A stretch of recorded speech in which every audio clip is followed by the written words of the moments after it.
So, if you've been paying attention to chatter on the internet these days, especially geeky chatter, you may have heard the term HTML5. Well, what is that? HTML stands for, forget it. But it's the behind-the-scenes coding language that makes us able to see stuff online.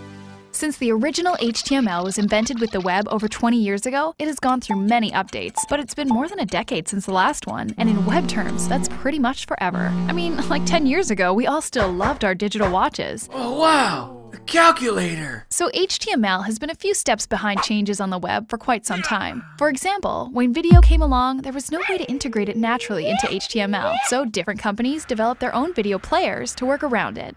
These worked okay, but they were all external plugins, meaning that you had to download them, and this was, well, annoying and potentially risky.